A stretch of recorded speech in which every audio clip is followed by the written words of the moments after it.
Hello students, कैसे हो आप? तो बेटा हम लोगों ने एक जर्नी स्टार्ट की है इनकम टैक्स एक्ट की। आप सभी को पता है लास्ट टाइम मैंने एक लेक्चर डाला था और बच्चों की रिक्वेस्ट थी कि सर हमें बहुत ज्यादा प्रॉब्लम फेस करनी पड़ रही है फाइनेंस एक्ट 2020 के अंदर, क्योंकि स्टूडेंट्स अभी अभी सीएस डबलईटी का एग्जाम आप लोगों ने पास किया है। और वंस अगेन दोबारा से कॉन्ग्रेचुलेशन बोलना चाहूंगा ऑल ओवर इंडिया के स्टूडेंट्स को जिन्होंने सीएस डबलईटी का एग्जाम पास किया। तो स्टूडेंट बहुत ही ध्यान से please concentrate what I am saying, क्योंकि आप लोग देख रहे हो जो आपको इनकम टैक्स पढ़ाया जा रहा है वो इन डिटेल्स के अंदर पढ़ाया जा रहा है। जिन बच्चों ने मेरे साथ अपनी इंफॉर्मेशन मुझे व्हाट्सएप पे शेयर की है, क्योंकि जो मेरा व्हाट्सएप नंबर है स्टूडेंट वो आपको डिस्क्रिप्शन में मिल जाएगा, क्योंकि वो जो क्लासेस है स्टूडेंट उसके अंदर हम लोग रेगुलर बैच की क्लासेस हैं जिसके अंदर इन डिटेल्स के अंदर पढ़ाया गया। ये जो क्लासेस मैं अपलोड कर रहा हूं यूट्यूब पे, ये ऑल ओवर इंडिया में उन बच्चों के लिए अपलोड कर रहा हूं जिनको बहुत ही बेसिक नॉलेज है इनकम टैक्स की, और वो एक कंपैरिजन कर पाए कि टीचर्स किस तरीके से उनको लेक्चर्स डिलीवर कर रहे हैं। क्योंकि स्टूडेंट मैं आपको बताना चाहूंगा इनकम टैक्स बहुत डिटेल के अंदर, बहुत ज्यादा डिटेल के अंदर, और आपको डिटेल के अंदर पढ़ना होगा। अगर आप डिटेल के अंदर नहीं पढ़ोगे तो स्टूडेंट मार्क्स आपके अच्छे नहीं आएंगे। तो मैं यहां पे प्रॉमिस कर रहा हूं आपको, अगर आपको ये लेक्चर्स पसंद आ रहे हैं, आपको लेक्चर्स में मजा आ रहा है स्टूडेंट, क्योंकि जैसा मेरे को रिस्पांस आया ऑल ओवर इंडिया से, तो आप लोग भी मुझे व्हाट्सएप कर सकते हैं मेरे मोबाइल नंबर पे जो कि डिस्क्रिप्शन बॉक्स के अंदर दिया हुआ है, और मैं आपको रेगुलर बैच की क्लासेस दूंगा। और फिर स्टूडेंट आप कंपैरिजन करेंगे तो आपको देखने को मिलेगा कि आपको यहां पे किस तरीके से इन डिटेल्स के अंदर इनकम टैक्स पढ़ाया जा रहा है। तो दोबारा से बताना चाहूंगा सीएस डबलईटी के स्टूडेंट्स को, बेटा अपना टाइम और अपना पैसा, ठीक है जी, टाइम और मनी को वेस्ट ना करें, बेवकूफ ना बने। पहले किसी भी टीचर की आप क्लासेस ले रहे हैं, पहले उसकी ट्रायल क्लासेस लें, पूरा सेटिस्फाइड हो जाएं, उसके बाद आप उन टीचर्स की क्लासेस ज्वाइन करें। तो यहाँ पे स्टूडेंट जो यूट्यूब पे मैं क्लासेस अपलोड कर रहा हूं ओनली ये रिवीजन क्लासेस है। जो मेरा बैच यहाँ पे चल रहा है, तो मैंने ये डिसाइड किया है कि मैं रिवीजन क्लासेस यूट्यूब पे अपलोड करूंगा, जिससे कि बच्चे कंपैरिजन करें कि उन वो किस तरीके से इनकम टैक्स पढ़ रहे हैं और यहाँ पे राजेश सर किस तरीके से इनकम टैक्स पढ़ा रहे हैं। So student without wasting your precious time we will start today lecture.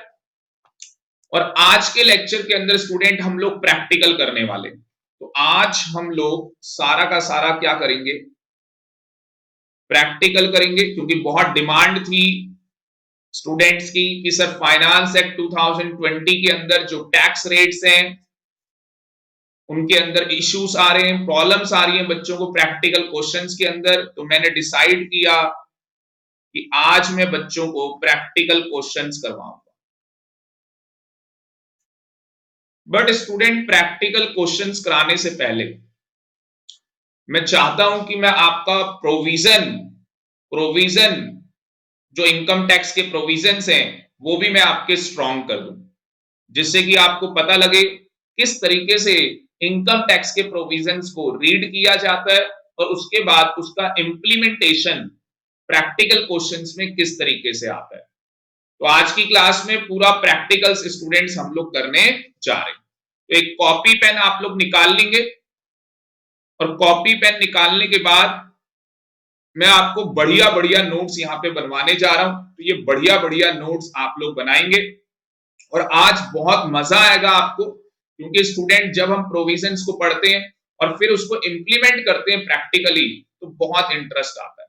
ठीक है जी, तो आज का लेक्चर स्टार्ट करते हैं। तो मेरे साथ साथ आप नोट्स बनाएंगे। सबसे पहले आप हेडिंग डाल लो फाइनेंस एक्ट 2020, और उसके भी ऊपर उसके भी ऊपर, जिसको मैं प्यार से छत बोलता हूं, उस छत पे आप लिख दो प्रैक्टिकल क्वेश्चंस या प्रैक्टिकल अप्रोच। तो आज मैं आपको इनकम टैक्स की प्रैक्टिकल अप्रोच मैं आपको सिखाने जा रहा हूं, ठीक है। उसके बाद आप लोग हेडिंग डालो। चलो मैं भी आपके साथ साथ हेडिंग डालता हूं। तो फाइनेंस एक्ट 2020, ये आप लोगों ने हेडिंग डाल ली है, जिसके अंदर स्टूडेंट आज जो हम यहां पे सीखने जा रहे हैं, लिखेंगे मेरे साथ साथ टैक्स रेट। अब बात कर रहे हैं रेट की, तो यहां पे लिखें रेट्स हैं टैक्स के, ठीक है ना। एक रेट नहीं है, एक से ज्यादा रेट होते हैं, तो इसलिए हम क्या लिखेंगे, tax rates for assessment year 2021-22। और इसमें स्टूडेंट जो प्रीवियस ईयर यूज होगा, आपको पता होगा जो इनकम टैक्सेबल होती है वो किसके अकॉर्डिंग होती है, प्रीवियस ईयर के अकॉर्डिंग होती है। तो 2020-21 हमारा प्रीवियस ईयर लगेगा। तो जो भी इनकम हमने अर्न की है प्रीवियस ईयर 2020-21 के अंदर, जो भी हमारी ये इनकम अर्न है, उसके ऊपर जो हमें टैक्स पे करना है वो असेसमेंट ईयर 2021-22 के अकॉर्डिंग हमें पे करना है, ठीक है जी। तो टैक्स रेट की बात करते हैं सबसे पहले। तो चार्ट बनाएंगे मेरे साथ, हेडिंग डालेंगे चार्ट नंबर 1, ठीक है। मैं यहीं पे नेक्स्ट पेज पे बना रहा हूं, आप लोग किसी के नीचे हेडिंग डाल सकते हो, चार्ट नंबर 1, ठीक है ना। थोड़ा सा बड़ा चार्ट है तो मैं नेक्स्ट पेज पे बना रहा हूं। आप लोगों का तो पेज पहले से ही आप लोगों ने लिया हुआ होगा, फ्रेश पेज। चार्ट नंबर 1, सबसे पहले किसकी बात कर रहे हैं, रेट या रेट्स ऑफ टैक्स। तो स्टूडेंट इनकम टैक्स के अंदर दो रेट होते हैं। अब मैं बच्चों से जब पूछता हूं क्लास के अंदर कि भाई, कई बच्चों ने पहले ऑलरेडी इनकम टैक्स पढ़ा हुआ होता है, तो मैं बच्चों से पूछता हूं भाई इनकम टैक्स के रेट बताओ। तो बच्चे मुझे कहते हैं कि सर एक जर्नल रेट होता है या एक नॉर्मल रेट होता है, दूसरा स्पेशल रेट होता है। इस तरीके से बच्चों के आंसर आते हैं। तो मैं आपको बताऊं स्टूडेंट, सबसे पहले नॉर्मल रेट होता है और दूसरा होता है स्पेशल रेट।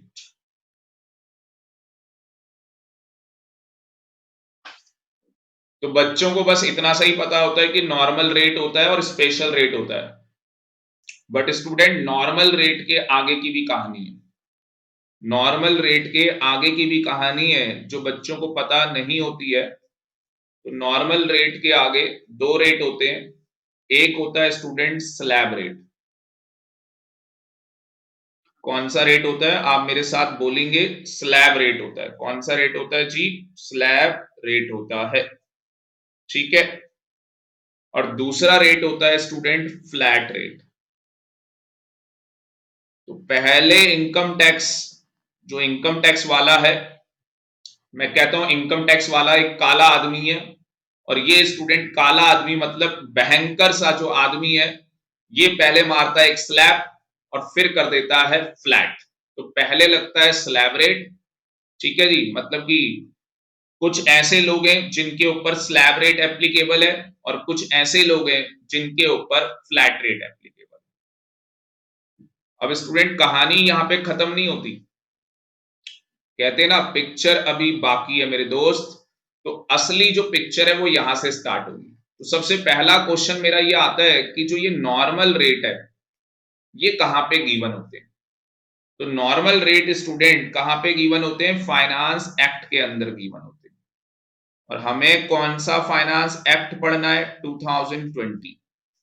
तो 2020 के अंदर नॉर्मल रेट्स गिवन है, जिसके अंदर स्लैब रेट है। तो अभी मैं आपको बताऊंगा कि स्लैब रेट जो है वो किस किस के ऊपर लगेगा। तो पहली बात करूं तो स्लैब रेट इंडिविजुअल के ऊपर लगेगा, दूसरा HUF के ऊपर लगेगा, HUF मतलब Hindu undivided family, third one AOP association of persons. तो हम लोगों ने डिटेल के अंदर डिस्कशन किया है, AOP क्या होता है, एसोसिएशन ऑफ पर्संस क्या होता है, बॉडी ऑफ इंडिविजुअल्स क्या होते हैं, और आर्टिफिशियल जुडिशियल पर्सन क्या होता है। एक मिनट,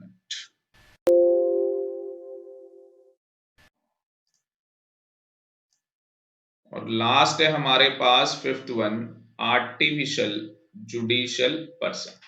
ठीक है जी, बाकी अभी डिटेल में बात करूंगा इंडिविजुअल के आगे भी। तो जो स्लैब रेट है वो किसके ऊपर एप्लीकेबल है, और ये स्लैब रेट होता क्या है इसकी मैं बात करने वाला हूं। थोड़ा सा पेशेंस रखो, आज आप क्लास लो, और ये बहुत सीरीज में प्रैक्टिकल, स्टूडेंट जो प्रैक्टिकल अप्रोच है इसकी मैं सारी क्लासेस यूट्यूब पे डालने वाला हूं। और उसका एक रीजन है स्टूडेंट सॉलिड, कि मैं वो यूट्यूब पे क्यों डाल रहा हूं वो सारी क्लासेस, क्योंकि स्टूडेंट फाइनेंस एक्ट 2020 तो है ही, बट उसके अलावा और भी बहुत सारे चेंजेस हैं। तो मैं एक चाहूंगा, आप सबसे एक हम्बल रिक्वेस्ट करना चाहूंगा कि आप सब लोग ये वीडियो सीरीज जो प्रैक्टिकल अप्रोच की है आप भी सीक्वेंस में देखें। तो ये पहला लेक्चर है, ठीक है जी, और इसके बाद और बहुत सारे लेक्चर्स मैं आपके लिए अपलोड करूंगा। तो बहुत हमें मजा आने वाला है और बहुत ही ज्यादा इंटरेस्ट आने वाला है। थोड़ा सा पेशेंस रखेंगे, धीरे धीरे करके मैं बताऊंगा स्लैब रेट क्या होता है। उसके बाद फ्लैट रेट की बात करें तो फ्लैट रेट किसके ऊपर एप्लीकेबल है भाई, फ्लैट रेट कंपनी के ऊपर एप्लीकेबल है। तो हम लोग बात करेंगे कंपनी की, अभी मैं ओनली एग्जांपल दे रहा हूं। तो जो हमारी कंपनी है उसके ऊपर फ्लैट रेट है, बाकी बात करेंगे कंपनी डोमेस्टिक कंपनी होती है, ठीक है जी, बात करेंगे फॉरेन कंपनी होती है। तो ये हमें डिटेल डिस्कशन करना है, ये हम लोग डिटेल डिस्कशन करेंगे। उसके बाद पार्टनरशिप फॉर्म आ जाती है हमारी, पार्टनरशिप फॉर्म के साथ LLP है, ठीक है ना। तो धीरे धीरे जैसे जैसे स्टूडेंट हौले हौले हम लोग आगे बढ़ेंगे तो हम लोग इन चीजों के बारे में डिस्कशन करेंगे। उसके बाद स्पेशल रेट की बात करूं तो special rate income tax act 1961 के अंदर दिए होते हैं। और आप कहोगे सर इनकम टैक्स में तो हर साल अमेंडमेंट्स आती हैं, तो स्टूडेंट बिल्कुल सही बात है। तो जब अमेंडमेंट्स की बात करूं तो कई बार स्पेशल रेट के अंदर अमेंडमेंट्स आ जाती है, स्पेशल रेट के अंदर अमेंडमेंट्स आ जाती हैं, उनकी नोटिफिकेशन आती है स्टूडेंट। और यहां पे मैं एक क्वेश्चन आप सबसे पूछना चाहूंगा, ये नोटिफिकेशन इनकम टैक्स के अंदर कौन लेके आता है? हाँ जी, क्या आप में से किसी स्टूडेंट को पता है कि इनकम टैक्स के अंदर नोटिफिकेशन कौन लेके आता है? बता सकते हो आप मुझे, मैं आपका वेट कर रहा हूं। स्टूडेंट हम लोग टेलीपैथी, मन की बात हम लोग आपस में एक दूसरे से कर रहे हैं। तो टेलीपैथी नाम की एक चीज होती है, आपको पता होगा, तो उसके थ्रू हम लोग आपस में बात कर रहे हैं, ठीक है ना। मैं कैमरे से बात कर रहा हूं पर मैं यहाँ पे ये मान के चल रहा हूं कि मैं आपसे बात कर रहा हूं। तो नोटिफिकेशन इनकम टैक्स में कौन लेके आता है? हाँ जी, तो इनकम टैक्स में नोटिफिकेशन कौन लेके आता है भाई? सेंट्रल गवर्नमेंट नोटिफिकेशन लेके आता है। और सेंट्रल गवर्नमेंट ने अपनी ये जो पावर है किसको डेलीगेट की है? Ministry of finance, ministry of finance को उसने डेलीगेट की हुई है। जैसे आप लोग कंपनी लॉ पढ़ते हैं, तो कंपनी लॉ के अंदर नोटिफिकेशन कौन लेके आता है? आप लोगों ने पढ़ना स्टार्ट कर दिया होगा कंपनी लॉ। तो कंपनी लॉ में नोटिफिकेशन कौन लेके आता है भाई? और ये नोटिफिकेशन वर्ड का क्या मतलब होता है? तो अगर ये सब आप डिटेल में जानना चाहते हैं तो मेरे नंबर पे आप मुझे व्हाट्सएप कर सकते हैं, और वहां पे मैंने डिटेल डिस्कशन किया। अभी हम लोग मुद्दे की बात करें। एक छोटा सा क्वेश्चन आया कि कंपनी लॉ के अंदर नोटिफिकेशन कौन लेके आता है? MCA, ministry of corporate affairs. ठीक है जी। तो ये एक हमने चार्ट बनाया और अब इसका बहुत डिटेल डिस्कशन होगा। कम से कम 2 से 3 घंटे, 4 घंटे स्टूडेंट इसके अंदर मैं डिवोट करूंगा आपके साथ, और छोटे छोटे लेक्चर्स मैं यूट्यूब पे एक सीरीज की फॉर्म में, प्रैक्टिकल अप्रोच की फॉर्म में मैं अपलोड करता चला जाऊंगा। तो आप सबसे हम्बल रिक्वेस्ट करना चाहूंगा, ज्यादा से ज्यादा इस वीडियो को आप लोग लाइक करेंगे और शेयर करेंगे। ठीक है जी, आगे चलते हैं। तो सबसे पहले यहां पे आया रेट ऑफ टैक्सेस। तो सबसे पहले स्टूडेंट दिमाग में क्वेश्चन आता है कि यार ये रेट जो बात है, रेट का मतलब क्या होता है? तो रेट का मतलब क्या है स्टूडेंट? जो इनकम टैक्स है, इनकम टैक्स जो आपकी इनकम के ऊपर लगेगा। जैसे आप किसी दुकान में जाते हो, कोई चीज आप खरीदते हो, मान लो आपने ब्लूटूथ हेडफोन लिए, आपने मोबाइल परचेज किया, तो आपने देखा होगा उसके ऊपर एक जीएसटी चार्ज होता है, उसकी कोई ना कोई परसेंटेज होती है। तो उसी तरीके से स्टूडेंट इनकम टैक्स में भी कुछ ना कुछ आपसे, आपकी इनकम के ऊपर कुछ ना कुछ परसेंट आपसे क्या होगा? टैक्स चार्ज होगा। ठीक है, तो रेट का मतलब आपको समझ में आ गया। सिंगुलर मैंने बात कर ली, प्लुरल की बात करूं रेट्स की, तो अभी हम देखेंगे, मैं आपको दिखा देता हूं एक। अगर आप यहां पे ध्यान से देखोगे, तो यहां पे ध्यान से देखोगे तो इंडिविजुअल एचयूएफ ये बात कर रहा है। तो 2.5 लाख रुपए तक की अगर किसी इंडिविजुअल की जो इनकम है वो 2,50,000 रुपए, मतलब 2,50,000 रुपीज, तो उसकी इनकम के ऊपर कोई टैक्स नहीं है। उसके बाद देखोगे अगर इनकम 2,50,000 रुपीज से ज्यादा है, अप टू 5 लाख, तो 5% का स्टूडेंट उसे टैक्स देना पड़ेगा। उसके आगे अगर आप देखोगे तो 20% है, उसके आगे देखोगे तो 30% का टैक्स रेट है। ठीक है, तो 5% हो सकता है कि किसी इंडिविजुअल की जो इनकम हो वो 3 लाख रुपए हो। किसी इंडिविजुअल की इनकम कितनी हो? 3 लाख रुपए। तो अगर स्टूडेंट किसी इंडिविजुअल की इनकम बस 3 लाख रुपए है, इसका मतलब कि वो जो टैक्स पेयर है, वो जो इंडिविजुअल टैक्स पेयर है, उसकी इनकम के ऊपर एक ही टैक्स रेट लगेगा जो कि 5%। पर अगर कोई इंडिविजुअल है जिसकी इनकम 5 लाख रुपए से ज्यादा है, इनकम क्या है? 5 लाख रुपए से ज्यादा है, तो उस केस में आप देख सकते हो 5% तो उसे टैक्स देना ही है, अलग से 20% और उसे टैक्स पे करना है। तो एक रेट उसके ऊपर नहीं लगाया जा रहा, एक से ज्यादा रेट एप्लीकेबल हो रहे। तो समराइज फॉर्म में अगर मैं बोलूं तो एक 5% का रेट है, 20% है, 30%। अगर किसी भी इंडिविजुअल की इनकम के ऊपर एक रेट अप्लाई है तो उसे हम रेट बोलेंगे, और एक से ज्यादा रेट अगर लग रहे हैं स्टूडेंट, 5% भी लग रहा है, 20 भी लग रहा है, तो हम उसे रेट्स बोलेंगे। तो देखो एक एक वर्ड यहाँ पे कहते हैं ना, एक लेटर से भी स्टूडेंट डिफरेंस आ जाता है। तो ये सीखना पड़ेगा आपको अगर आप चाहते हैं कि इनकम टैक्स के अंदर आपकी बहुत ही स्ट्रॉन्ग कमांड हो, तो ये चीजें आपको सीखनी हो। तो सबसे पहले रेट और रेट्स वर्ड का मीनिंग मैंने आपको बता दिया।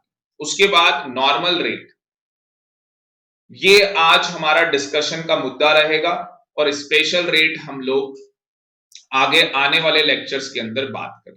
तो जो नॉर्मल रेट है स्टूडेंट, वो हमें फाइनेंस एक्ट 2020, मतलब कि जो हर साल बजट आता है उसके अंदर ये नॉर्मल रेट्स आते हैं। तो फाइनेंस, कोई आपसे पूछे कि भाई नॉर्मल रेट जो होते हैं टैक्स के वो कहां पे दिए होते हैं, तो उनको बताना कि फाइनेंस एक्ट के अंदर दिए होते हैं। बाकी वो रेलेवेंट एक्ट देखना पड़ेगा कौन सा फाइनेंस एक्ट है उस टाइम, क्योंकि बच्चों का जवाब आता है कि ये normal rate income tax act में दिए होते हैं, जो कि जवाब गलत है। तो नॉर्मल रेट के आगे की कहानी क्या है कि नॉर्मल रेट में भी दो रेट होते हैं, एक स्लैब होता है और एक फ्लैट रेट होता है। तो सबसे पहले डिस्कशन का मुद्दा स्लैब रेट रहेगा। स्लैब का मतलब क्या है? अलग अलग स्लैब बनी हुई है, उन स्लैब्स के अकॉर्डिंग क्या होता है? रेट चार्ज किया जाता है। ठीक है ना, इनकम टैक्स चार्ज किया जाता है। तो चलते हैं आगे, बट उससे पहले भी स्टूडेंट आपको कुछ लिखना होगा। तो लिखे मेरे साथ, जबरदस्त तरीके से नोट्स बनाने हैं हमें। कैलकुलेशन, कैलकुलेशन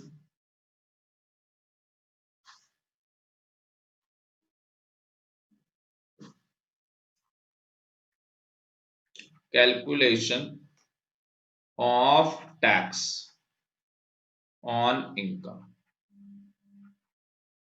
तो जो हमारी इनकम है स्टूडेंट, उसके ऊपर हमें क्या कैलकुलेट करना है? टैक्स हमें कैलकुलेट करना है। तो ये मैं आपको सिखाने जा रहा हूं। तो इसके अंदर सबसे पहली बात क्या है? जो टैक्स रेट है, जो क्या है टैक्स रेट है, लिखें depends upon the category of person. तो स्टूडेंट जो टैक्स रेट है वो किसके ऊपर डिपेंड करता है? हाँ जी, जो टैक्स रेट है वो किसके ऊपर डिपेंड करता है? कैटेगरी ऑफ पर्सन के ऊपर डिपेंड करता है कि आप कौन से पर्सन हो। तो मैं आपसे पूछना चाहूंगा, आप सबने पढ़ा होगा इनकम टैक्स के अंदर, और जिस बच्चे ने नहीं पढ़ा तो अगेन कहना चाहूंगा, रेगुलर बैचेस की क्लासेस वो ले सकता है। और मैंने पर्सन को बहुत ही डिटेल के अंदर बताया हुआ है, सेक्शन 2 क्लॉज 31 के अंदर पर्सन डिफाइन किया गया। ठीक है ना? तो पर्सन के अंदर आपको पता है इंडिविजुअल भी आता है, एचयूएफ भी आता है, AOP, BOI, partnership firms, LLP, companies, artificial judicial person, local authorities. तो ये सारे लोग क्या है? पर्सन के पार्ट है। हम लोग कहते हैं 7 पर्सन होते हैं। ठीक है, मोटा मोटा क्या बोलते हैं? 7 तरीके के पर्सन होते हैं। तो डिटेल के लिए स्टूडेंट आपको लेक्चर देखना पड़ेगा पर्सन क्या होता है। तो जो टैक्स का रेट है वो किसके ऊपर डिपेंड है? पर्सन के ऊपर डिपेंड है।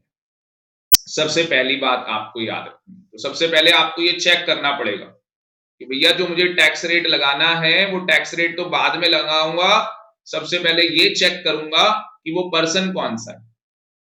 जैसे आप और हमारी बात करें तो हम लोग कौन है भाई? हम लोग इंडिविजुअल है। और इंडिविजुअल के ऊपर मैंने अभी आपको बताया, ये मैंने एग्जांपल लिया है, तो इंडिविजुअल के ऊपर स्लैब रेट लगता है। बाकी स्पेशल रेट की बात हम बाद में करेंगे। नंबर 2, नंबर 2 क्या है हमारे पास? Amount of income. Amount of income, तो मुझे इनकम भी निकालनी होगी। Number 3, residential status. ये बहुत ही ज्यादा इंपॉर्टेंट है, रेजिडेंशियल स्टेटस। ये नेक्स्ट चैप्टर है स्टूडेंट, इंट्रोडक्शन के बाद। और इसके दोनों लेक्चर मेरे यूट्यूब पे डले हुए हैं। अगर आपको नहीं मिलते तो आप लोग मुझे व्हाट्सएप कर सकते हैं, मैं आपको लिंक शेयर कर दूंगा। रेजिडेंशियल स्टेटस के लेक्चर्स मैंने ऑलरेडी यूट्यूब पर डाले हुए। तो रेजिडेंशियल स्टेटस, बट वो पुराने लेक्चर हैं, मैं आपको ये भी बता दूं। तो रेजिडेंशियल स्टेटस, अगर आपको अपडेटेड लेक्चर्स चाहिए तो उसके लिए आप मुझे व्हाट्सएप कर सकते हैं। तो residential status of a person. तो अगर मुझे टैक्स कैलकुलेट करना है स्टूडेंट, तो उस केस के अंदर मुझे क्या करना है? इन बातों का ध्यान रखना है। चौथी बात क्या है? एज। तो एज स्टूडेंट, इंडिविजुअल के केस में एज फैक्टर बहुत इंपॉर्टेंट है। जब मैं इंडिविजुअल की टैक्स लायबिलिटी निकालूंगा तो उस केस के अंदर एज फैक्टर बहुत ज्यादा इंपॉर्टेंट है। और last but not least, type of income. क्योंकि स्टूडेंट अगर मान लो आपकी लॉटरी लग गई, केबीसी के अंदर आप 5 करोड़ या जो भी है वटेवर जो भी है, आप मनी विन कर गए, जीत गए पैसा, तो आपको पता होगा कि सुशील कुमार जो बंदा सबसे पहले कौन बनेगा करोड़पति के अंदर 5 करोड़ जीता था, तो उस बंदे को 5 करोड़ नहीं मिले, 30% टैक्स सरकार को चला गया। 1.5 करोड़ का टैक्स सरकार को चला गया। तो उसको बेचारे को कितना मिला? 3.5 करोड़, मतलब 3.5 करोड़ उसको मिला। और 1.5 करोड़ किसको चला गया भाई? गवर्नमेंट को चला गया। तो ये आप कहोगे कि सर ये कैसे हो गया? तो भैया टाइप ऑफ इनकम हमें ये भी देखना होता है कि जो इनकम है उसका नेचर क्या है, उसके ऊपर स्लैब रेट लगेगा, अभी हम लोग बात कर रहे थे उसके ऊपर स्लैब रेट लगेगा या उसके ऊपर स्पेशल रेट लगने वाला है, क्योंकि फ्लैट रेट की कहानी स्टूडेंट बिल्कुल ही अलग है। तो अभी हमारा जो डिस्कशन का मुद्दा है वो स्लैब रेट का डिस्कशन का मुद्दा है, तो हम लोग स्लैब रेट के ऊपर डिस्कशन कर रहे हैं। आने वाली वीडियोस के अंदर फ्लैट रेट, स्पेशल रेट और भी बहुत सारा हमारा डिस्कशन होगा। तो मैंने ऐसे ही नहीं बोला कि हमें 3 4 5 घंटे भी इसके अंदर लग सकते हैं। ठीक है, चलो आप मेरा साथ दो और बढ़िया बढ़िया तरीके से ये नोट्स बनाते चलो। तो ये सब कुछ आपने नोट कर लिया, ठीक है। तो सबसे पहले मैं यहाँ पे स्लैब रेट की बात करने जा रहा हूं, तो हेडिंग डालेंगे स्लैब रेट, सारे बच्चे हेडिंग डालेंगे स्लैब रेट, ऊपर हेडिंग डाल लो स्लैब रेट, रेट्स भी हम बोलेंगे applicable for assessment year 2021 22, 21 22 assessment year रहेगा हमारा, ठीक है जी। आर एस फॉलो,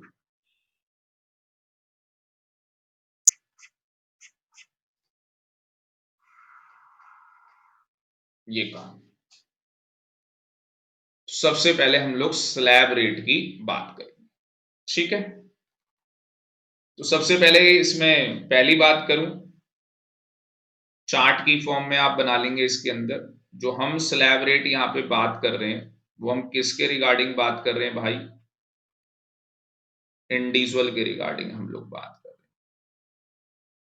ठीक है जी। हम लोग किसके रिगार्डिंग बात कर रहे हैं, इंडिविजुअल के रिगार्डिंग हम लोग बात कर रहे हैं। तो यहाँ पे जो इंडिविजुअल की कहानी है स्टूडेंट, वो 3 पार्ट के अंदर है, क्योंकि इंडिविजुअल जो है स्टूडेंट इसकी इसका एज फैक्टर बहुत ही ज्यादा इंपॉर्टेंट है। कौन सा फैक्टर इंपॉर्टेंट है, एज फैक्टर बहुत ही ज्यादा इंपॉर्टेंट है। सबसे पहले बात करूं रेजिडेंट इंडिविजुअल, क्या लिखा मैंने, रेजिडेंट इंडिविजुअल। और ये वो रेजिडेंट इंडिविजुअल है जिसकी एज, जिसकी एज क्या है, बिलो 60 ईयर्स है। इसकी एज क्या है, ये मेरे साथ आप लिखते चले जाएं, पूरा का पूरा आपको लर्न हो जाएगा, आपकी मेमोरी के अंदर फीड हो जाएगा। 100% गारंटी है स्टूडेंट इस बात। जो मैं कह रहा हूं बस आप वो काम करो, फिर आप देखो कि इनकम टैक्स आपके ब्लड में होगा, ठीक है जी। किसकी बात की हमने, रेजिडेंट इंडिविजुअल की, जिसकी एज क्या है 60 ईयर्स है। तो यहाँ पे रेजिडेंट इंडिविजुअल भी हो सकता है और नॉन रेजिडेंट इंडिविजुअल भी हो सकता है। बाकी ये नेक्स्ट चैप्टर के अंदर जो रेजिडेंशियल स्टेटस का चैप्टर है उसके अंदर हम लोग डिटेल डिस्कशन करेंगे कि भाई किसी इंडिविजुअल को रेजिडेंट कब बोलते हैं और किसी इंडिविजुअल को नॉन रेजिडेंट कब बोला जाता है, ठीक है जी। अभी के लिए बस आप ये याद कर लो, रेजिडेंट के लिए भी यही वाला स्लैब लगेगा जो मैं बताने जा रहा हूं, और नॉन रेजिडेंट के लिए भी यही वाला स्लैब लगेगा जो मैं आपको बताने जा रहा हूं, ठीक है जी। तो अभी थोड़ी देर में मैं आपको बताऊंगा। इसके बाद अगर बात करूं,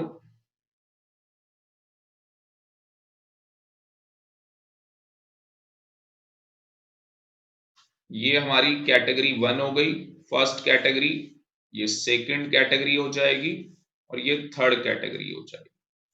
तो इंडिविजुअल जो है वो टोटल कितनी कैटेगरीज के अंदर डिवाइड है, 3 कैटेगरीज के अंदर वो डिवाइड। तो इंडिविजुअल के जो टैक्स रेट है, इंडिविजुअल के जो टैक्स रेट है या रेट्स हैं वो 3 कैटेगरीज के अंदर डिवाइड है। दूसरे में स्टूडेंट आ जाएगा रेजिडेंट इंडिविजुअल, कौन आ जाएगा भाई, रेजिडेंट इंडिविजुअल। और इसकी एज की बात करें तो एज क्या है इसकी 60 ईयर्स, 60 ईयर्स की एज है और मोर, तो 60 साल का है या 60 साल से ज्यादा का है, but less than 80 years, less than क्या है भाई 80 ईयर्स। और इस बंदे को हम लोग क्या बोलते हैं, हाँ जी सीनियर, इस बंदे को हम लोग बोलते हैं सीनियर, इनकम टैक्स के अंदर बता रहा हूं मैं, इनकम टैक्स के अंदर सीनियर सिटीजन बोला जाता है। इनकम टैक्स के अंदर इस बंदे को सीनियर सिटीजन बोला जाता है। तो जो बंदा 60 साल का होगा या 60 साल से ज्यादा का होगा और लेस देन 80 इयर्स का होगा उसे सीनियर सिटीजन बोला जाएगा। उसके बाद स्टूडेंट अगर मैं बात करूं नेक्स्ट हमारे पास है, तो उसको हम बोलते हैं सुपर, क्या बोलते हैं भाई, सुपर सीनियर सिटीजन। क्या बोला जाता है, सुपर सीनियर सिटीजन। सुपर आ जाएगा भाई, इसके पंख निकल आए, सुपर सीनियर सिटीजन। ठीक है जी, एस एस सी, ये एस सी हो गया सीनियर सिटीजन, और ये एस एस सी सुपर, पंख निकल आए भाई इसके। अब देखो पंख निकालने का जो बेनिफिट है वो क्या है भाई, एक तो ये रेजिडेंट इंडिविजुअल है, ठीक है जी। दूसरा इसकी एज की बात करें तो इसकी जो एज है वो 80 इयर्स की एज है, 80 साल का बंदा है या 80 साल से ज्यादा का, 80 साल का है या 80 साल से क्या है ज्यादा का बंदा है, ठीक है ना। और ये सब कुछ हम लोग जो देखेंगे वो कब देखेंगे, any time during the previous year. तो ये सब कुछ जो हमें बिलो 60 इयर्स, 60 साल या उससे ज्यादा, लेस देन 80, 80 साल या उससे ज्यादा, ये सब कुछ हमें कब देखना है, any time, any time during previous year 2020-21, ठीक है जी। तो ये हमें चेक करना है। तो इस तरीके से आपने बना लिया। तो सबसे पहले कैटेगरी 1 आपको दिखाऊंगा, उसके बाद कैटेगरी 2, उसके बाद कैटेगरी 3। तो सबसे पहले कैटेगरी 1 देखते हैं, कैटेगरी 1 के अंदर क्या है। तो फर्स्ट कैटेगरी में स्टूडेंट क्या बोलता है,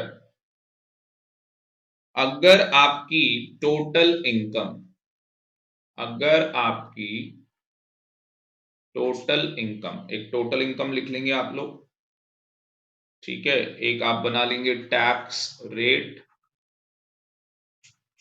और रेट्स भी आप लोग बोल सकते हैं, और यहां आ जाएगा टैक्स लायबिलिटी,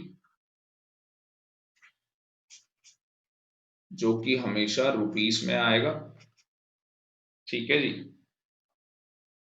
तो सबसे पहले अगर मैं बात करूं बिल्कुल सिंपल वर्ड्स के अंदर, अगर up to, total income up to क्या है भाई, 2,50,000, 2,50,000 रुपीज। अगर आपकी टोटल इनकम 2,50,000 रुपीज की है तो आपके ऊपर कोई भी टैक्स रेट नहीं,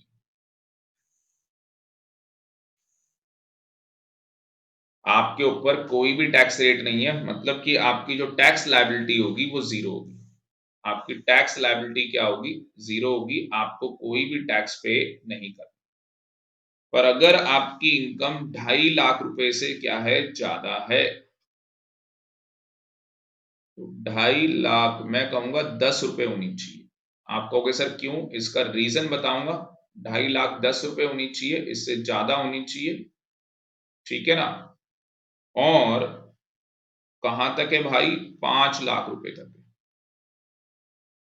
कहां तक है 5 लाख रुपए तक। तो उस केस के अंदर क्या बोला गया, उस केस के अंदर बोला गया 5% का टैक्स रेट है।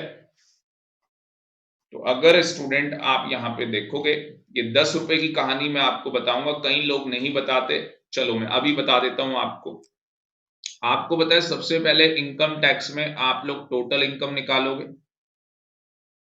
ठीक है। कई बच्चों को ये भी नहीं पता होता कि टोटल इनकम कैसे निकलती है। बच्चे कहते हैं सर 5 हेड की इनकम को प्लस करो, सैलरी, हाउस प्रॉपर्टी, ठीक है जी, PGP, capital gain, income from other sources, तो 5 हेड की इनकम को प्लस करो और डिडक्शन ले लो, हमारा हमारा क्या होगा, टोटल इनकम आ जाएगा, जो कि आंसर गलत है स्टूडेंट।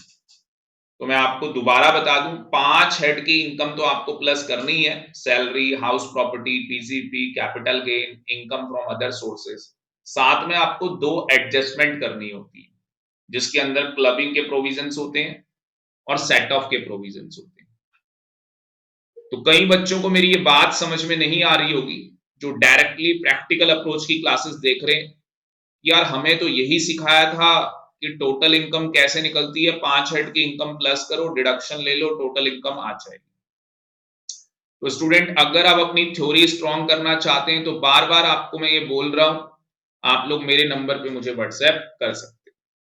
क्योंकि स्टूडेंट देखो, मजा पढ़ने का तभी आता है जब मैं आपको कोई चीज बता रहा हूं और आपको उसकी, कहते हैं ना, बैकहैंड में जो स्टोरी है, जो बैकहैंड उसकी नॉलेज है, वो आपको पता हो। तो भाई ये आपको पहले से पता होना चाहिए कि ये टोटल इनकम कैसे निकाली जाए। अगर देखो आपको टोटल इनकम पता ही नहीं है कैसे निकाली जाती है, तो ये प्रैक्टिकल अप्रोच के जो क्वेश्चंस हैं, क्वेश्चन तो आपको समझ में आ जाएंगे, क्वेश्चन तो आपको समझ में आ जाएंगे, पर ये थ्योरी थ्योरी आप लैग कर जाओगे। तो मैं यहाँ पे जितना हो सकता है उतना मैं यहाँ पे बता रहा हूँ, ठीक है जी। तो टोटल इनकम वो बता दिया मैंने, 5 हेड की इनकम प्लस होती है, 2 एडजस्टमेंट होती है, क्लबिंग और सेट ऑफ के प्रोविजन होते हैं, जीटीआई निकलता है, जीटीआई में से डिडक्शन लेते हैं और फिर जाके टोटल इनकम आती है। तो स्टूडेंट जो टोटल इनकम हम लोग निकालते हैं, तो उसके अंदर हम लोग लास्ट डिजिट चेक करते हैं। क्या चेक करते हैं? लास्ट डिजिट चेक करते हैं। एग्जाम्पल के लिए मान लो आपने टोटल इनकम निकाली 2,50,006 रुपीज। दूसरा एग्जाम्पल 2,50,004 रुपीज, ठीक है जी, 4 रुपए। क्योंकि देखो 2.5 लाख रुपए तक की इनकम के ऊपर तो कोई टैक्स है ही नहीं। मतलब कि अगर किसी की 2,50,000 रुपए की इनकम है तो भाई उसके ऊपर जीरो टैक्स है, उसे टैक्स पे करना ही नहीं है, उस पर्सन को टैक्स पे नहीं करना है। तो एग्जाम्पल में ले रहा हूं, तो हमें क्या चेक करना होता है? लास्ट डिजिट हमें चेक करना होता है, ठीक है जी। आप कहोगे सर ये क्यों करना होता है? तो इसका रीजन है सेक्शन 288 कैपिटल ए। कौन सा सेक्शन है भाई? Section 288 capital A. अगर आपके पास बियर एक्ट होगा तो आप लोग बियर एक्ट में जाके देख लेना, ठीक है जी। बाकी मेरे पास यहाँ पे टाइम नहीं लग रहा कि मैं आपको दिखाऊं कि सेक्शन 288 कैपिटल ए क्या बोलता है। राउंडिंग ऑफ, तो आप अभी बस मेरे साथ लिख लो, राउंडिंग ऑफ टोटल इनकम। तो 288 कैपिटल ए क्या बोलता है? Rounding off total income. तो टोटल इनकम का राउंडिंग ऑफ करना होता है, और राउंडिंग ऑफ कैसे करना होता है भाई? लास्ट डिजिट चेक करना होता है। अगर लास्ट डिजिट क्या है भाई? 5, या 5 से क्या है, ज्यादा है, तो उसे आप नेक्स्ट 10 डिजिट पे कन्वर्ट कर दो। किसमें कन्वर्ट कर दोगे? नेक्स्ट 10 डिजिट के अंदर आप लोग कन्वर्ट कर दोगे। तो ये लास्ट डिजिट अगर आप देखोगे तो 6 है, जो कि 5 या 5 से ज्यादा है। तो आपकी जो टोटल इनकम है उसका राउंडिंग ऑफ होगा, और आपकी टोटल इनकम कितनी ली जाएगी? 2,10,10 रुपए। ये आपकी टोटल इनकम ली जाएगी और इसके ऊपर टैक्स कैलकुलेट किया जाए। तो रीजन समझ में आ गया? क्योंकि किताबों में लिखा होता है अगर इनकम 2,50,001 रुपए से ज्यादा होगी, ठीक है जी, तो आपको टैक्स कैलकुलेट करना है। मैं कह रहा हूं 2,50,001 रुपए होगी तो नालायक को टैक्स कैलकुलेट होगा ही नहीं, क्योंकि 5 या 5 से ज्यादा होता है तो नेक्स्ट 10 डिजिट में कन्वर्ट होता है। अदरवाइज आप लोग इग्नोर कर देते हैं उस चीज को। मतलब अगर ये 4 लिखा है तो भाई ये 4 इग्नोर ही हो गया, तो ये इनकम कितनी मानी जाएगी? 2,50,000 रुपए, मतलब कि 2,50,000 रुपीज हम इसे इनकम ट्रीट करेंगे। तो कहानी क्या समझ में आ गई? अगर लास्ट डिजिट 5 या 5 से ज्यादा होगा तो वो नेक्स्ट 10 डिजिट के अंदर क्या हो जाएगा जी? कन्वर्ट हो जाएगा, जो कि मैं नहीं कह रहा, इनकम टैक्स कह रहा है, सेक्शन 288 कैपिटल ए। आ रही है बात समझ में? तो अगर किसी की इनकम 2,50,010 रुपए आएगी तो जाके हमें टैक्स कैलकुलेट करना होगा, अदरवाइज हम लोगों को टैक्स कैलकुलेट नहीं करना।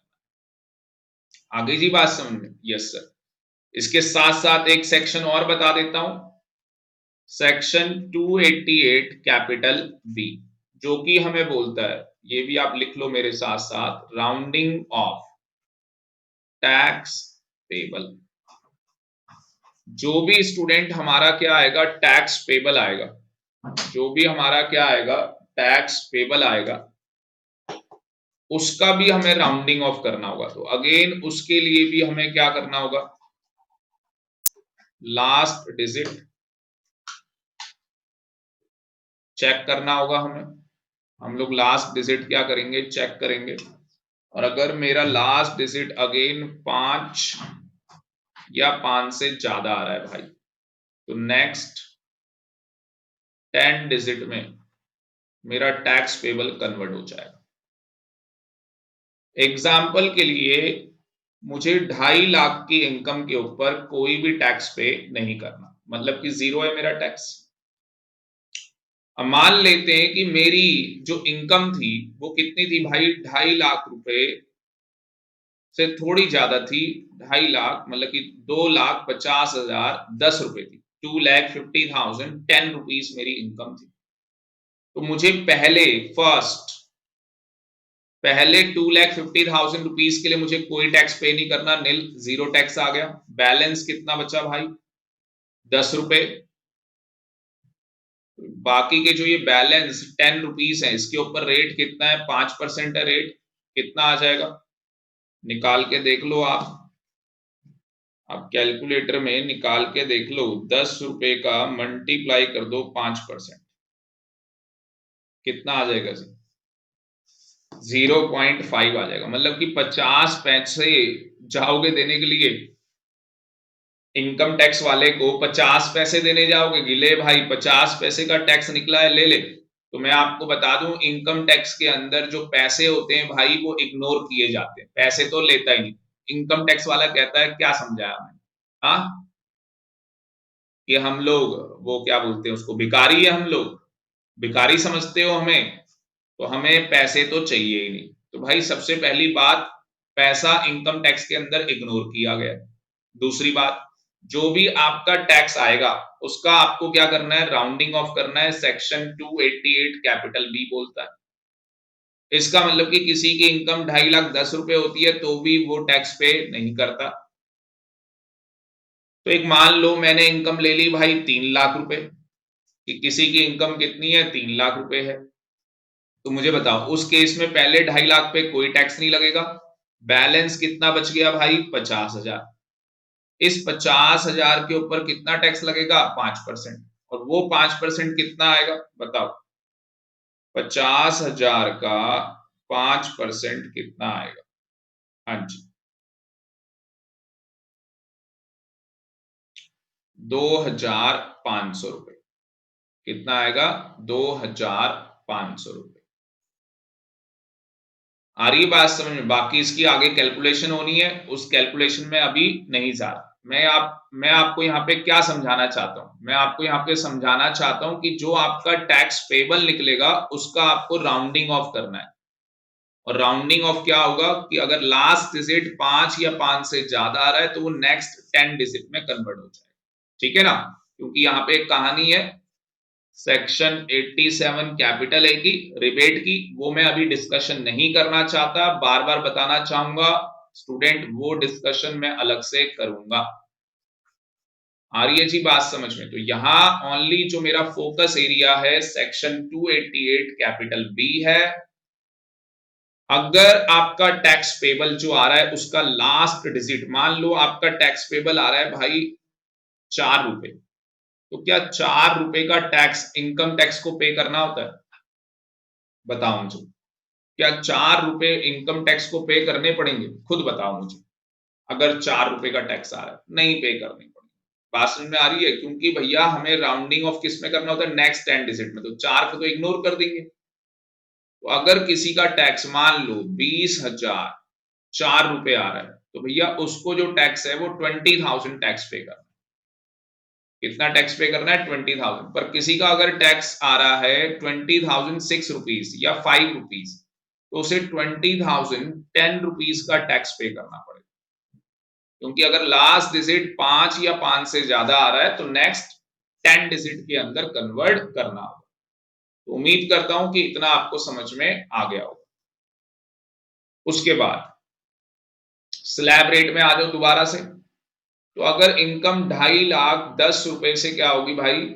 ज्यादा होगी, और 5 लाख रुपए तो जाके ये 5% लगेगा। अदरवाइज आपको पता है कि ये 5% नहीं लगने वाला। ठीक है जी। उसके बाद आगे चलते हैं। तो यहाँ पे हम लोग क्या करते हैं, हम लोग सिंपल वर्ड्स में कहते हैं कि भैया 2,50,000 रुपए तक नील रेट है टैक्स का, आपको कोई टैक्स नहीं देना। फिर हम लोग कहते हैं 2,50,000 रुपए से ज्यादा होगी, 5 लाख तक होगी, तो आपके ऊपर 5% लगेगा। पर मैंने यहाँ पे 10 रुपए क्यों लिखा, वो रीजन आपको समझ में आ गया। ठीक है जी। क्योंकि अगर मैं यहाँ पे बोलूं कि अगर इनकम 2,50,000 4 रुपए होगी, उससे ज्यादा होगी या 2,50,000 से ज्यादा होगी, तो आपके ऊपर 5% लग जाएगा। भाई नहीं लगेगा। ये 5% तभी लगना है जब ये 2,50,000 10 रुपए से ज्यादा इनकम जाएगी। 10 रुपए या उससे ज्यादा ये इनकम जाएगी। ठीक है जी। तो 5% लगेगा। अब इसमें जो डिफरेंस आएगा स्टूडेंट, इसका जो डिफरेंस है, वो डिफरेंस कितना है भाई? 2,50,000 रुपए का डिफरेंस है। वो डिफरेंस कैसे निकलता है? आपको क्या करना होता है, जो टोटल इनकम है, जो आपकी टोटल इनकम है, उसमें से जो आपके 2,50,000 रुपए के ऊपर कोई टैक्स नहीं लगा, इसको कहते हैं बेसिक कंजम्पशन लिमिट। तो बेसिक कंजम्पशन लिमिट कितनी है? 2,50,000 है, मतलब 2,50,000 रुपए तक कोई टैक्स नहीं देना। तो टोटल इनकम में से 2,50,000 रुपए माइनस हो जाएंगे। तो टोटल इनकम मान लो 5 लाख रुपए है। एग्जाम्पल के लिए टोटल इनकम कितनी है? 5 लाख। तो 5 लाख में से भाई क्या हुआ, 2,50,000 रुपए के ऊपर कोई टैक्स नहीं लगा। ठीक है ना? तो बैलेंस कितना रह गया? 2,50,000। तो उसके ऊपर कितना लगेगा? 5%। तो 5% लगेगा तो कितना आ जाएगा भाई? कैलकुलेट करके बता दो कितना आ जाएगा। 12,500 रुपए आ जाएगा। अगर आप कैलकुलेट करोगे तो ये 12,500 रुपए निकल जाएगा। तो मैं यहाँ पे क्या अजम्पशन लेके चल रहा हूं कि अगर किसी की इनकम 5 लाख रुपए होगी तो 5% जो टैक्स रेट लगेगा, तो टैक्स कितना आएगा? 12,500। उसके बाद 5 लाख रुपए से ज्यादा, कितने से ज्यादा? 5 लाख रुपए से ज्यादा। और कितने तक है भाई? 10 लाख तक। ये लिखते चलो भाई। तो टैक्स कितना आ जाएगा यहाँ पे? हाँ जी, यहाँ पे है 20%। क्या रेट है यहाँ पे? 20% का रेट है यहाँ पे। अब अगर आप देखोगे जो आपकी टोटल इनकम है, जो आपकी टोटल इनकम है, उसमें से 5 लाख रुपए तक की इनकम के ऊपर आप टैक्स लगा चुके। ठीक है ना? तो यहाँ पे हम लोग एग्जाम्पल चेंज कर लेते हैं। अभी हमने 5 लाख रुपए इनकम ली थी, आगे बात समझ में। अब हम लोग ले लेते हैं कि हमारी जो इनकम है, मान लो 12 लाख रुपए की इनकम। टोटल इनकम कितनी है भाई? 12 लाख रुपए की इनकम है। तो 12 लाख में क्या हुआ? पहले 2,50,000 में नील, कोई टैक्स नहीं लगा। फिर उसके बाद हमें क्या करना है, इसका डिफरेंस जो कि कितना आता है भाई? 2,50,000 रुपए आता है, उसके ऊपर 5% लगेगा, 12,500। फिर उसके बाद अगर आप देखोगे तो टोटल इनकम जो है हमारी, वो तो 12 लाख रुपए है। और 12 लाख में से क्या हो चुका है भाई, 5 लाख के ऊपर टैक्स लग चुका है, तो बैलेंस कितना बचा, 6 लाख। पर यहाँ पे जो डिफरेंस है वो कितने का है, 5 लाख का। तो 5 लाख के ऊपर कितना परसेंट, 20%, वो कितना आएगा, हाँ जी, वो कितना आ जाएगा हमारा, 1 लाख रुपए आ जाए, वो आ गया हमारा 1 लाख रुपए। अगला क्या है भाई, 10 लाख से ज्यादा। अगला क्या है, 10 लाख से ज्यादा, जितना भी ज्यादा उसके ऊपर 30% है। तो जिसकी भी इनकम क्या होगी, 10 लाख रुपए से ज्यादा होगी, उसके ऊपर 5% भी लगेगा, 20 भी लगेगा, 30 भी लगेगा। बात समझ में आ रही है। जैसे मैंने यहाँ पे एग्जांपल लिया कि इनकम कितनी है भाई, 12 लाख रुपए। तो 12 लाख में क्या होगा, पहले 2,50,000 पे कोई टैक्स नहीं लगेगा, नील। तो आपका जो टैक्स लायबिलिटी आएगी वो 0 आएगी। फिर नेक्स्ट अगले 2.5 लाख रुपए पे, 2,50,000 रुपए पे 5% आपको टैक्स देना पड़ेगा, जो कि 12,500 रुपए आएगा। फिर नेक्स्ट अगले देखो, नेक्स्ट जो आएगा वो डिफरेंस है 5 लाख का। अगले नेक्स्ट 5 लाख रुपए के ऊपर 20% आपको पे करना पड़ेगा, जो कि 1 लाख रुपए आएगा। इसका मतलब कि जब आपकी इनकम के ऊपर 30% टैक्स लगेगा, तो आप 1,12,500 रुपए का टैक्स तो ऑलरेडी कैलकुलेट हो चुका है, प्लस जो आपकी बैलेंस इनकम है उसके ऊपर 30% टैक्स लगना है। तो बैलेंस कितनी रह गई, अगर ये टोटल करोगे तो ये कितना हो गया, 10 लाख हो गया। तो बैलेंस कितनी रह गई, 2 लाख। उस 2 लाख के ऊपर कितना लग जाएगा, 30% लग जाएगा। आ रही है जी बात समझ में। तो जो भी यहाँ पे बैलेंस होगा उसके ऊपर क्या रेट लग जाएगा, 30% टैक्स लग जाएगा।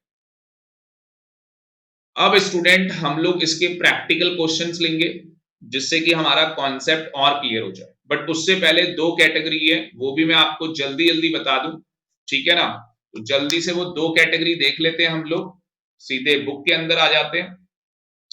तो ये अगर आप देखोगे, पहले 2.5 लाख पे कोई टैक्स नहीं है, अगले 2.5 लाख पे 5%, अगले 5 लाख पे 20%, और उसके बाद जो भी 10 लाख से ज्यादा होगा उसके ऊपर 30% चार्ज किया जाएगा। उसके बाद जिसकी एज भाई 60 साल या उससे ज्यादा है और लेस देन क्या है, 80 इयर्स है, तो पहले 3 लाख के ऊपर, तो स्टूडेंट इसकी जो बेसिक अजम्पशन लिमिट है वो 3 लाख की हो गई। मतलब 3 लाख रुपए तक इसे कोई टैक्स पे नहीं करना, और 3 लाख से ज्यादा अप टू 5 लाख, तो 5% आ गया। उसके बाद 5 लाख से ज्यादा 10 लाख रुपए तक 20% और एक्स्ट्रा आ गया। ऑलरेडी वो 5% दे चुका होगा। इसका अगर आप डिफरेंस देखोगे तो 2 लाख रुपए आ रहा है, और 2 लाख का 5% अगर आप निकालोगे तो 10,000 रुपीस आएगा। तो इसका मतलब कि जो इस कैटेगरी में आ रहा होगा, इस स्लैब के अंदर आ रहा होगा, वो ऑलरेडी 5% टैक्स पे कर चुका है, मतलब 10,000 रुपए टैक्स तो दे चुका है। अलग से उसे 20% और देना है, जो कि 5 लाख रुपए के ऊपर कैलकुलेट होगा, जो कि 1 लाख रुपए आएगा। जो इस स्लैब के अंदर आएगा, जिसकी इनकम 10 लाख रुपए से ज्यादा है, ऑलरेडी वो 1,10,000 रुपए का टैक्स उसका कैलकुलेट हो चुका होगा, और जितना भी 10 लाख रुपए से ज्यादा है उसके ऊपर 30% का टैक्स लगेगा। तो अभी हम लोग प्रैक्टिकल क्वेश्चन लेने वाले हैं, हर कैटेगरी के ऊपर हम लोग प्रैक्टिकल क्वेश्चन करेंगे, और बहुत डिटेल डिस्कशन होगा, और बहुत ज्यादा आपको मजा आएगा कि कॉन्सेप्ट की क्लियरिटी क्या होती है वो आपको पता लगेगा।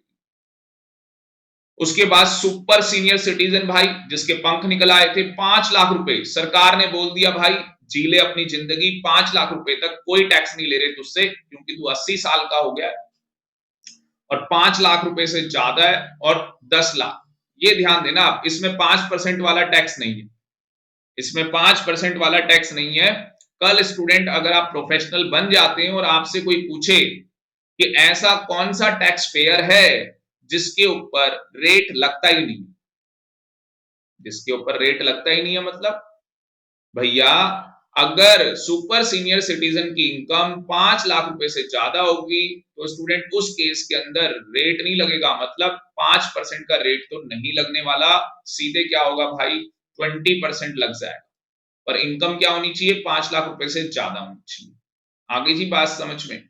और अगर 10 लाख रुपए से ज्यादा होगी तो भाई 20% तो ऑलरेडी लग चुका होगा, एक्स्ट्रा 30% और देना होगा जो इनकम 10 लाख रुपए से ज्यादा है उसके ऊपर। तो अब आपको समझ में आ रहा होगा कि किस तरीके से एक इंडिविजुअल को यहां पे 3 कैटेगरीज के अंदर डिवाइड किया गया है। ये फर्स्ट कैटेगरी थी, ठीक है जी, ये पहली कैटेगरी है। अब इसके अंदर इंडिविजुअल के अलावा और भी पर्सन्स के नाम लिखे हैं, तो उन सब पर्सन्स के ऊपर यही स्लैब रेट यूज होते हैं। उसके बाद ये दूसरी कैटेगरी थी जिसके अंदर सीनियर सिटीजन की हमने बात की, और थर्ड कैटेगरी थी सुपर सीनियर सिटीजन। आप यहां पे लिख सकते हैं सुपर सीनियर सिटीजन, या इसको इन्होंने नाम दिया हुआ है वेरी सीनियर सिटीजन। जो भी आप बोलना चाहें वो आप बोल सकते हैं। इंपॉर्टेंट बात क्या है, जिस चीज के ऊपर ये स्लैब रेट डिपेंड कर रहे हैं, एज फैक्टर। तो वो एज फैक्टर इंपॉर्टेंट है। तो स्टूडेंट, नेक्स्ट वीडियो के अंदर हम लोग इसके प्रैक्टिकल क्वेश्चंस करने वाले हैं। तो मैं चाहूंगा आप लोग बहुत बढ़िया तरीके से अपने नोट्स को बना लें, और फिर उसके बाद जो हम लोग प्रैक्टिकल क्वेश्चन करने वाले हैं उसके अंदर बहुत ही ज्यादा आपको मजा आने वाला है। तो इस लेक्चर में इतना ही students, thank you very much. फिर मिलेंगे नेक्स्ट वीडियो के अंदर।